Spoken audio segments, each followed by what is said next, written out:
अभियान चलाया। बाबा राम रहीम को कोई रॉक स्टार कहता है तो कोई उन्हें संत। दूसरी तरफ राम रहीम पर हत्या और बलात्कार के आरोप भी हैं। आखिर क्या है बाबा की सच्चाई? बाबा राम रहीम पहली बार किसी न्यूज चैनल पर देने जा रहे हैं तमाम सवालों के जवाब। लेकिन आइए पहले देखते हैं बाबा परिचय। डेरा सच्चा सौदा प्रमुख है बाबा राम रहीम।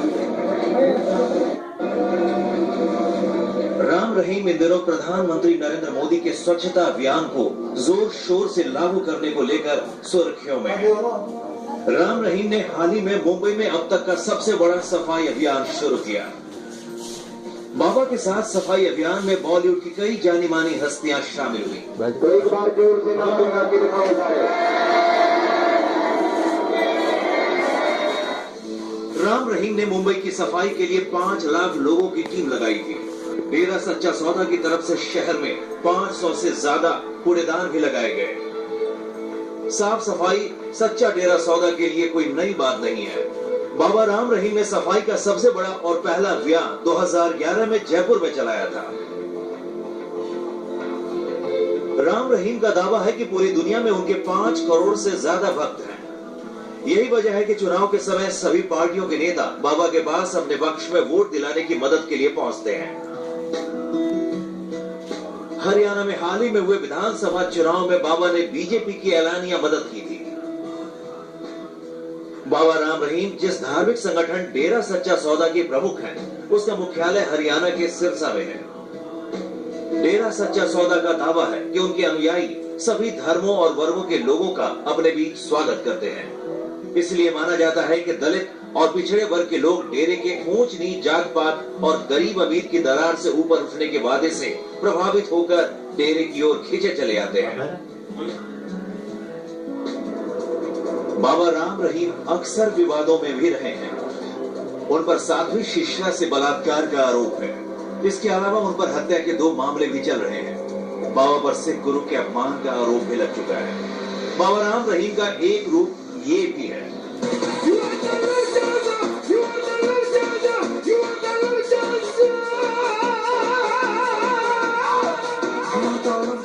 गुरमीत राम रहीम ने बहुत से भजन लिखे हैं, कई किताबें भी लिखी हैं। इसके अलावा वो नशा के खिलाफ कई अभियान चला चुके हैं। वो खुद गाते हैं और लोगों को नशा से दूर रहने की सीख देते हैं। ये तो लोगों से छुड़वाते हैं कि भाई किसी का बुरा न बताओ, बलात्कार न करो, बुरे काम न करो। और कैसी विडंबना है, 2.25 करोड़ लोग हमारे कहने से ये बुराइयां छोड़ रहे हैं। डेरा प्रमुख संत गुरमीत राम रहीम सिंह का जन्म 15 अगस्त 1967 को राजस्थान के श्री गंगानगर जिले के गुरसर मोदिया में जाट सिख परिवार में हुआ था। एबीपी न्यूज पर आज एक खास शख्सियत है जिनके करोड़ों भक्त हैं और कुछ विवाद।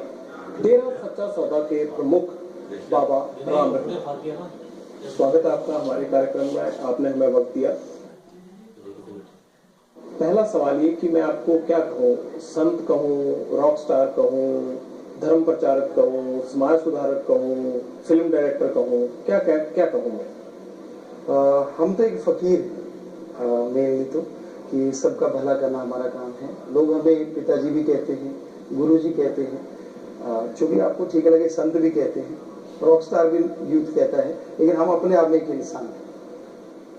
लेकिन ये आप एक आपका रूप जो है वो संत वाला है, जो आपकी संगत देखती है। अभी मैं देख रहा था कि आपने गाना भी गाया, एक एल्बम भी निकाला, अभी आपकी फिल्म भी रिलीज होने जा रही है। तो ये शौक फकीरी के साथ साथ ये शौक पहले से थे या समय रहते आ गए? ये शौक फकीरी के साथ आए हैं, शौक नहीं कहते हम इसे। हमारा ये सब करने का, गाने का, फिल्म में आने का एक ही मकसद है कि समाज की तमाम बुराइयों को दूर करना। यूथ में जो नशे आ रहे हैं, यूथ जो बुराइयों की तरफ जा रहा है, उससे बचाने के लिए हम सब यही चीज कर रहे हैं।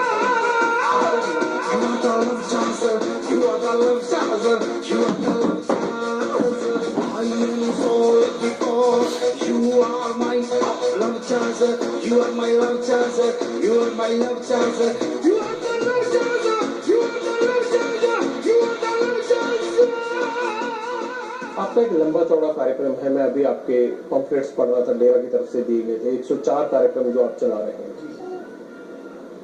क्या आपको लगता है कि जो इस डेरे में पहले आपके साथ हुआ उसके चलते आपको इतने कार्यक्रम चलाने पड़ रहे हैं, ये एजेंडा आपका पहले से था? पहले से 1948 से ही गुरु जी हमारे जो पहले हुए श्याम मस्ताना जी महाराज, उन्होंने ही बोला कि हम आपके दोनों जहान की खबर रखेंगे, कि आगे भगवान से आपके लिए प्रार्थना करेंगे और इस जहान में जो भी बुराइयां आएंगी उसको हटाने के लिए हम आपके साथ चलेंगे, आपको रास्ता दिखाएंगे। आप बुराइयों की हटाने की बात करते हैं, लेकिन कुछ ऐसे आरोप हैं जो आपके साथ चल रहे हैं। आज तक डेरा की तरफ से तो बहुत सी सफाइयां दी गई, लेकिन जो आप पर आरोप है, हम पहली बार आपसे ये जानना चाहते हैं कि आपके ऊपर जो केसेस चल रहे हैं, जैसे आपके ऊपर साधियों के यौन शोषण का केस चल रहा है, उस पर क्या कहना चाहेंगे डेरा जी? हमारे ऊपर जो चीजें की गई, तो इसकी धमकियां हमें 1990 से शुरू हो गई लगभग आने, और 94 में तो हमारे पास लेटर आने शुरू हुए कि गुरुजी आप लोगों का नशा छुड़वा रहे हो, आप लोगों को एकजुट कर रहे हो, सभी धर्मों को एक साथ चला रहे हो, हम आपको छोड़ेंगे नहीं। यूपी में हमारे पास एक लेटर आया था, पोस्टर बना के भेजा गया जिसमें नग्न तस्वीरें थी और उनके ऊपर सिर हमारा लगाया गया काट के, और ये बोला गया कि गुरुजी अगर आज आपने सत्संग में कल को अगर नशे के बारे में कुछ बोला या सभी धर्मों को जोड़ने के बारे में, एकता के बारे में कुछ बोला, तो हम ये सारे पोस्टर हर जगह लगा देंगे और आपको बदनाम करेंगे। कौन लोग थे ये लोग? ये पता नहीं चला, क्योंकि वो लेटर के नीचे गुमनाम बस एक माफिया ऐसा कुछ वर्ड था, तो हमने उस लेटर को फाड़ दिया और अगले दिन सत्संग में नशे पे और धर्म की एकता पे बात की, क्योंकि हमने सभी धर्मों को पढ़ा तो सब में एक ही चीज नजर आती है, 99.9% एक ही बात नजर आई, तो इसलिए हमने वो चीजें बोली।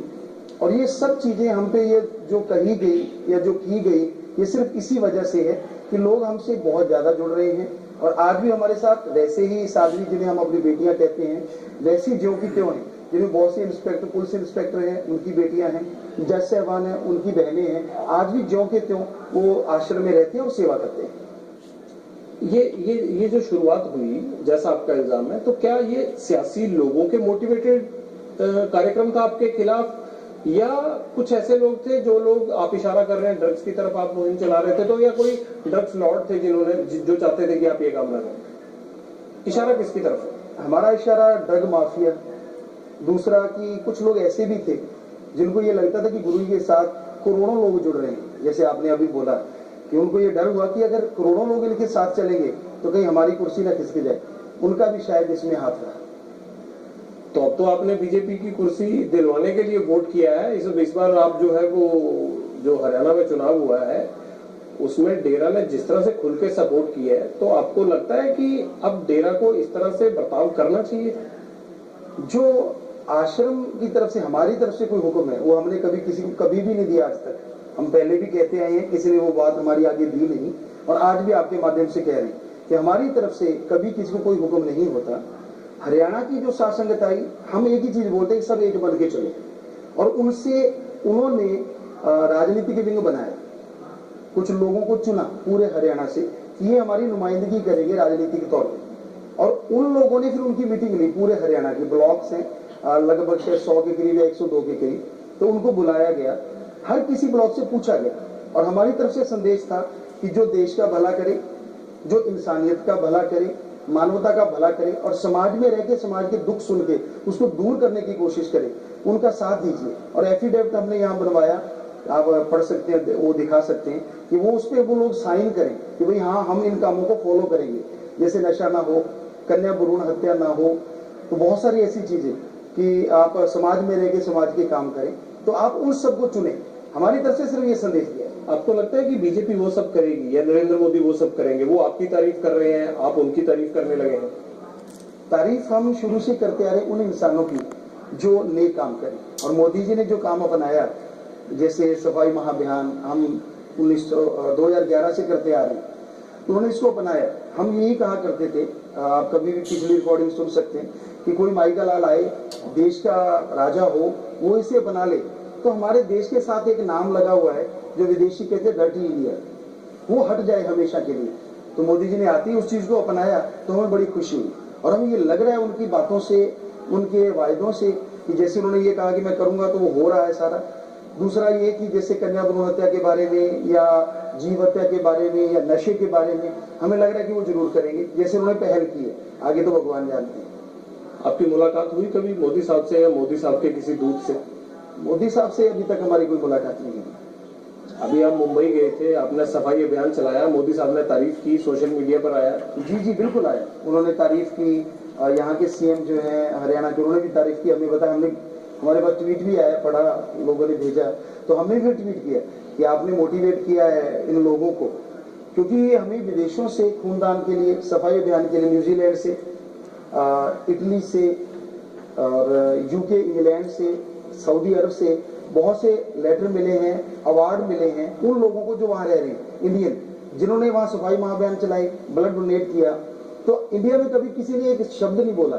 शायद वही बात कि भाई गुरुजी कहीं ज्यादा ही नामशहूर हो जाए या लोग इनके साथ जुड़े तो आगे बहुत आगे और ही ना जुड़ जाए। आपकी मशहूरी से डर क्यों लगता है सबको? आप बार बार कह रहे हैं कि आपके साथ लोग जुड़ते हैं तो आपके आलोचक या विरोधी डरने लगते हैं, इसकी वजह क्या है?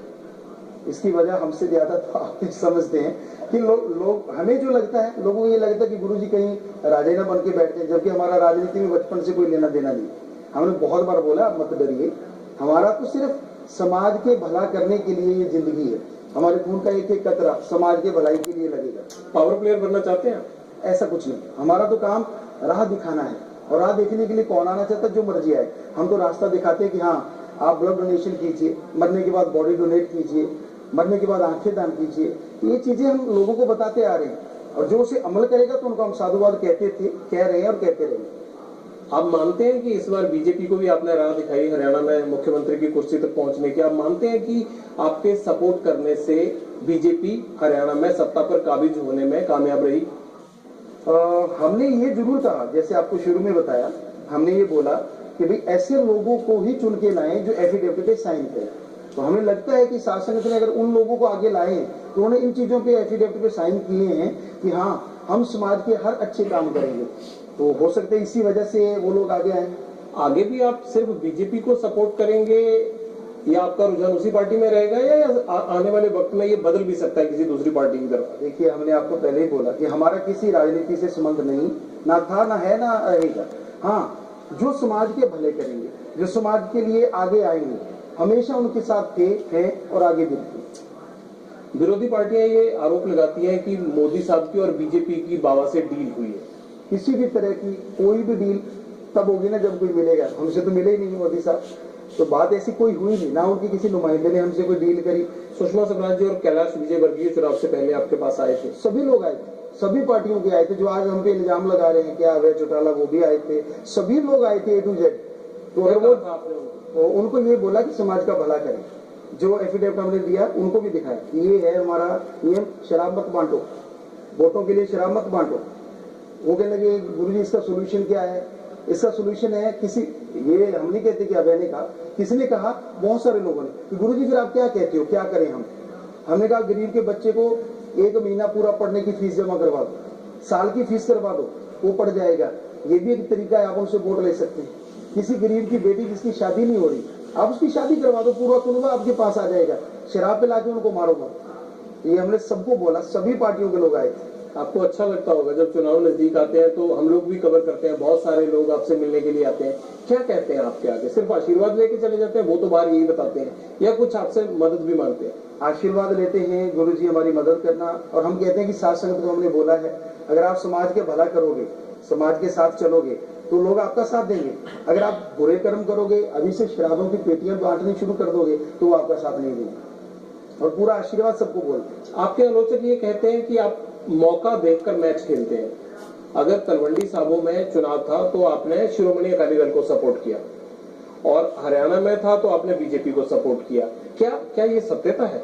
ये झूठ है, 100% झूठ है। ना कोई हम मैच खेलते हैं इस तरह का। हाँ, दूसरे गेम तो हम बहुत खेले हैं, पर राजनीति का मैच हमें खेलने नहीं आता। हाँ, हम ये संगत को ये जरूर बोलते हैं हर जगह कि जो अच्छे कर्म करे, जो समाज के भले में समाज का साथ दे, उनका साथ। क्या आपने कोई लाभ नहीं लिया कभी किसी पार्टी से? कोई भी लाभ हमने कभी भी नहीं लिया। ये INLD का भी ये आरोप था कि इसलिए सपोर्ट किया गया बीजेपी को क्योंकि आगे उनको उम्मीद है डेरा सच्चा सौदा को कि मोदी साहब उनके जो क्रिमिनल केसेस चल रहे हैं उसमें मदद करवाएंगे। सवाल ही पैदा नहीं होता। हमने कभी किसी को जिक्र ही नहीं किया। हमने तो मांगी सिर्फ ये कि कन्या भ्रूण हत्या रोक दो। हमारे किसी धर्म में नशा पान करना जायज नहीं, इसको बंद कर दो। जीव हत्या करना, उनका मांस या ऐसे खाना, वो साइंस भी कहने लगे वी आर प्योर वेजिटेरियन, और हमारे धर्म तो कब से कहते आ रहे इन चीजों को बंद करवा दीजिए। गुटखा, तंबाकू, कैंसर हो रहे हैं हमारे देश में, 1 मिनट में 2 लोग तंबाकू से मर रहे हैं, उनको बंद करवा दो। हम तो बस यही चीजें रखते रहे, किसी से भी कीजिए। हाँ, जो हार जाता है वो हमारे सिर पे घड़ा फोड़ता जरूर है कि गुरुजी ने ये वो फला, जब ये 100% झूठ है। तो फिर तो सिरसा की जो उम्मीदवार थी बीजेपी की वो भी आई होंगी, आपने उनको वोट डाला और वो हार गई। हमने ऐसा नहीं कहा कि हमारे पास कोई आया नहीं, सभी आए। सिरसा के जितने खड़े हुए थे सभी आए, हमारे पूरे हरियाणा से जितने लोग खड़े हुए वही आए। और वोट हमने अचानक डाला, हमारी बेटियां बैठी थी, कहने कि पापा जी हमने कभी जिंदगी में वोट नहीं डाला, कि हमारा दिल करता हम वोट डालें आपके साथ जाए। तो हम शायद 5 पिछले वहां पहुंचे और एकदम से वोट डाला और वहां से वापस आ गए, ताकि वहां कोई मीडिया भी नहीं था, कोई कुछ नहीं था। हम नहीं चाहते, होता तो भी कोई बात नहीं थी, लेकिन पहले कोई ख्याल नहीं था, 1% भी ख्याल नहीं था कि हम वोट डालेंगे। और अचानक उन्होंने कहा कि हमने जाना है, हमने चलो बेटा। पहली बार आपका सोशल मीडिया पे आपका फोटो भी हाँ, उसी टाइम दिया कि लोग, पहले से भी हमने बोला था कि आप सब लोग जाया करें, अपना हक लें। बल्कि हमने तो ये सुझाव भी दिया कि क्यों ना उनको कुछ सब्सिडी मिल जाया करे जो वोट डालते, और जो नहीं डालते उनको ना मिले। तो हमें लगता है हमारे भारत के सारे वोट एकदम डल जाया करें। राजनेताओं का ये कहना है कि जिन जिन डेरास ने या जिन जिन धार्मिक लोगों ने राजनीतिक तौर पर सक्रिय होने की कोशिश की है, उनका प्रभाव कम होता चला गया है। तो आपको ये डर नहीं सताता कि आपका भी प्रभाव कम हो सकता है ऐसे? हमारे पीछे तो कब से ये बातें कहते आ रहे हैं। और यहाँ 1990 में जो लोग जुड़े थे राम नाम से, वो लगभग 12 लाख के करीब थे, और आज 5 करोड़ है। और हर टाइम, हर महीने का रिकॉर्ड डबल से टूट रहा है। नशा छोड़ने वाले हर बार डबल हो रहे हैं। अगर इस महीने में पहले 5000 थे तो इस बार 10,000 होंगे। पिछले साल अगर 5000 थे तो इस साल, यानी प्रभाव बढ़ता ही जा रहा है, क्योंकि हमारा नहीं है, वो भगवान का प्रभाव। हम तो उनकी चर्चा करते हैं। बाबा पर एक और आरोप है जिसका केस चल रहा है कि बाबा ने एक पत्रकार की और एक डेरा मैनेजर की हत्या करवाई। 100% झूठ है, क्योंकि ये हर कोई जानता है। यहाँ आश्रम में अगर कोबरा भी निकल आए तो उसको भी हमने पकड़ के 20 लीटर की बोतल पानी की या किसी डिब्बे में डाल के जंगल में छोड़ा दी, ताकि यहाँ जो लोग रहते हैं उनको कोई नुकसान ना हो। तो जीव हत्या तो हम 100% पहले से मना कर रहे हैं, ये तो हो ही नहीं सकता। कहने को कोई कुछ भी कहता है। अदालत पे दबाव बनाने के लिए, मुकदमों में कुछ ना हो पाए उसके लिए बड़ा इकट्ठ करना, क्या डेरा ऐसा करता है कि दबाव बन पाए? कभी भी नहीं, कभी भी नहीं। हम कहीं भी जाते हैं, कहीं भी आप देख लीजिए, शहर जाएंगे, बाहर, यहाँ से बाहर निकलते तो लोगों का जोरमट एकदम से आ जाता है। तो ये कोई प्रेशर नहीं है या प्रेशराइज नहीं किया जाता किसी को भी, किसी भी एंगल से। लोग अपने आप ही चले। अब मुंबई हम गए इतनी दूर, वहाँ लोग कह रहे थे गुरुजी कोई नहीं आएगा, काम का सीजन है, वो सफाई अभियान में कोई आने वाला नहीं। हमने कहा भगवान जाने, हम पहले जाते हैं। तो जैसे लोगों को पता चला, पहले तो वहाँ 3-4 लाख लोग फौरन पहुंच गए। तो ये किसी भी प्रभाव डालने के लिए, सेवा करने के लिए गए। तो ऐसे कहीं भी हम जाते हैं तो लोग ऑटोमेटिकली आ जाते हैं।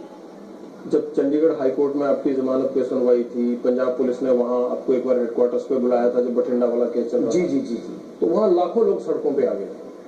सड़कों पे वैसे आए, मैंने खुद कवर किया है, लाखों लोग सड़कों पे। सड़कों पे नहीं होंगे, हमें ये लग रहा है कि वो लोग वैसे आए होंगे, पर वो जगह कहाँ बैठे, कहाँ रहे, ये हमें नहीं मालूम, क्योंकि हम तो सीधे वहां पहुंच गए, यहाँ हमें बुलाया गया था। और वहीं से हम अकेले ही गए थे अंदर, अकेले ही बाहर आए और बैठे गाड़ी में वापस आ गए। और लोग अगर आते थे, जैसे अम्बाड़ा जाते थे, तो वहां उनको एक पार्क में बैठे होते थे और वहां जाके हम मिल लेते थे 5 मिनट में। सड़कों पे आएगी, हमें आज आपसे पहले किसी ने बताया नहीं कि सड़कों पे लोग आ गए। ये जरूर बोला था कि हाँ जी लोग आए हुए हैं, वो पार्कों में बैठे हैं। हाँ, रोड पे इसलिए जाम लगे कि वो लोग आ रहे हैं बैठने के लिए, कि वहां बैठेंगे, वहां बैठेंगे। तो ये तो जरूर हमें बताया। तो वो हर बार ही होता था, हम अम्बाड़ा जाते तो भी होता था। बाबा को डर लगता है इन जो क्रिमिनल केसेस चल रहे हैं इनसे? किसी से भी नहीं, क्योंकि हम सच हैं, हमारे पास सच है। और जिसके पास सच है उसको डर किस बात? सच क्या है कि जो आरोप है वैसा आपने नहीं किया? कभी जिंदगी में सोचा नहीं, करना तो दूर की बात है। फिर क्यों आपके साथ ऐसा हुआ? हमने अभी आपको पहले बता चुके कि ड्रग माफिया ऐसा करता है। और जिन लोगों को लगता है कि गुरुजी राजा बन के ना बैठ जाए, जबकि हमारा राजनीति से कोई लेना देना नहीं, उन लोगों को भी ये बहसता है। एक बाहर बड़े रहस्य हैं, मैं भी पहली बार आपसे मिल रहा हूँ। बहुत रहस्य है कि आप जहाँ रहते हैं वो गुफानुमा जगह है, वहाँ कोई आम आदमी जा नहीं सकता, वहाँ महिलाओं को आपकी सुरक्षा का जिम्मा दिया गया है, क्या ऐसा है? 100% झूठ है। बिल्कुल झूठ है। वहाँ 2 या 3 महीने के बाद एक हमारा जो जितने भी सेवादार हैं 3 लाख से लेके 10 लाख तो वो सारे आते हैं उससे। और जब वो गुफा नाम रखा हुआ था वो भी हमने चेंज किया था, 13 माह से रखा उसका नाम। वो गुफा ऐसा नहीं कि अंडरग्राउंड कोई चीज है, जैसे नॉर्मल मकान है उसी तरह का एक मकान और एक उसके ऊपर मकान, 2 मकान है और उसी में हम रहते हैं। और ऐसा कुछ नहीं, महिलाएं वहां आती ही नहीं। मेनली हमारे पास 2 लांगरी हैं, वो लोग रहते हैं और बाहर जो सिक्योरिटी वाले लोग हैं वो रहते हैं। ऐसा कुछ नहीं है ही नहीं, कभी नहीं हुआ ऐसा। एक पंजाब और हरियाणा हाईकोर्ट में एक आपके डेरे से ही जुड़े हुए लोग रहे हैं, उनकी तरफ से ये पिटीशन दाखिल की गई थी कि ये आरोप था, उसमें बड़ा घिनौना आरोप था कि नपुंसक बना दिया जाता है वहां जो लोग रहते हैं। हम तो कभी किसी को ये शिक्षा देते ही नहीं और सोचते भी नहीं। कोई क्या कर रहा है, कहाँ घूम रहा है, उसका कैसे कहा जा सकता है। लेकिन हमने कभी किसी को ऐसी सत्संग में भी नहीं बोला कि ऐसा आपने बनना है, ना किसी को पर्सनली कभी किसी से कुछ कहा।